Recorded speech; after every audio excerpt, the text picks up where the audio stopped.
ओम श्री गणेशाय नमः। ओम श्री गणेशाय नमः। सकट माता की जय। आज मैं आपको सकट चतुर्थी पर दान का महत्व और मनोकामनाओं को पूर्ण करने वाली कुछ पौराणिक कथाएं सुनाता हूँ। संतानों को सभी कष्टों से मुक्ति दिलाने वाले संकष्टी गणेश चतुर्थी का व्रत माघ कृष्ण पक्ष चतुर्थी को मनाया जाता है। इसे संकष्टी चतुर्थी, तिलकुटा चौथ या माघी चौथ भी कहते हैं।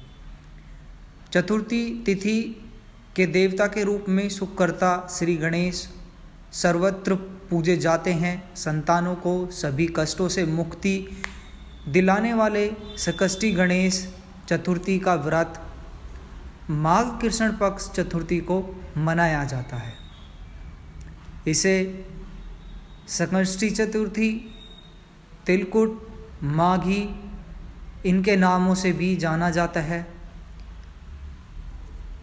इस दिन तिल का दान और सेवन करने का बहुत ही अधिक विशेष महत्व है। धार्मिक ग्रंथों और शास्त्रों के अनुसार इस व्रत को दान से कष्टों का निवारण होता है, सुख समृद्धि बढ़ती है और भगवान गणेश का आशीर्वाद प्राप्त होता है। चतुर्थी पर दान का महत्व। तिल चौथ के दिन तिल से बने व्यंजन भगवान गणेश को अर्पित किए जाते हैं और बाद में इनका दान किया जाता है।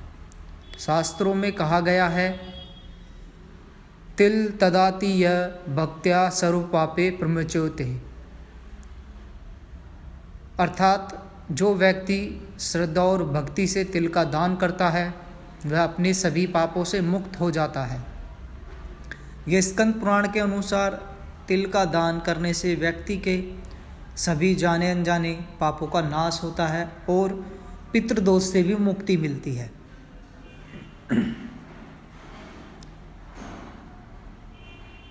मत्स्य पुराण के अनुसार इस दिन भगवान विष्णु के पसीने से उत्पन्न तिल और माता लक्ष्मी के द्वारा प्रकट किए गए गन्ने के रस से बने गुड़ का तिलकुटा बनाकर उसे दान करना चाहिए। व्रत करने वाले के लिए यदि संभव हो तो 10 महादान, जिनमें पहला अन्नदान, दूसरा नमक का दान, तीसरा गुड़ का दान, चौथा स्वर्ण का दान, पांचवा तिल का दान, छठा हम वस्त्र का दान करेंगे, सातवां हम गोघृत का दान, गोघृत मतलब देसी घी गाय का, और फिर हम सातवां रत्नों का चांदी का दान, 10वां शक्कर का दान करें।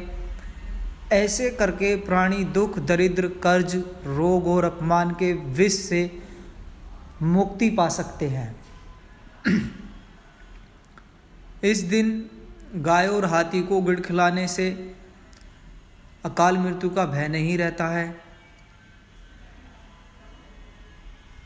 ऐसा कहते हैं शास्त्र पुराणों के अनुसार, एक बार शिवजी ने कार्तिकेय को और गणेश जी से पूछा, तुम में से कौन देवताओं के कष्टों का निवारण कर सकता है? ये भगवान भोलेनाथ ने अपने दोनों पुत्रों से पूछा था। तब कार्तिकेय और गणेश जी दोनों ने ही स्वयं को इस कार्य के लिए सक्षम बताया। इस पर भगवान शिव ने कहा, तुम दोनों में से जो भी सबसे पहले पृथ्वी की परिक्रमा करके आएगा वही देवताओं की मदद करने जाएगा। ये बात सुनते ही कार्तिकेय अपने वाहन, जो कार्तिकेय का वाहन मोर था, वो उस पर बैठकर पृथ्वी की परिक्रमा करने के लिए निकल गए। परंतु गणेश जी विचार मग्न हो गए कि क्योंकि गणेश जी का जो वाहन था वो था मूषक, मूषक मतलब चूहा, चूहे को ऊपर कैसे चढ़ के वो पूरे पृथ्वी की परिक्रमा कर सकते हैं। वो उनके लिए एक बहुत बड़ा असमंजस और एक आश्चर्यजनक बात उनके लिए बन गई। लेकिन तभी उन्हें एक उपाय सूझ गया कि वे अपने स्थान से उठे और अपने माता पिता की परिक्रमा करने लग गए और वापस उनके सामने ही बैठ गए। उसके बाद परिक्रमा करके कार्तिकेय अपने आप को विजयी बताने लगे, जिस पे भगवान भोलेनाथ ने गणेश जी से पृथ्वी की परिक्रमा न करने का कारण भी पूछा।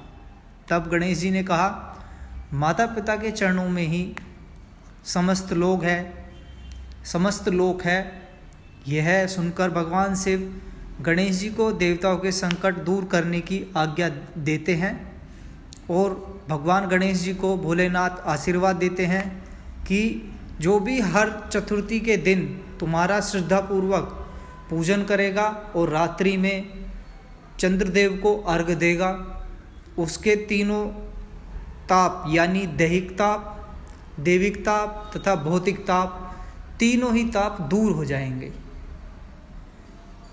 तो सकट के दिन भगवान गणेश की पूजा जरूर करें और व्रत पारण करने के समय सबसे पहले चंद्र भगवान को भी जल अर्पित करें, उसके बाद व्रत का पारण करें। और जब दोपहर के समय आप गणेश जी की पूजा करें, उस समय गणेश जी की कथा, ये सकष्टी कथा जरूर सुने, इससे आपको लाभ मिलेगा।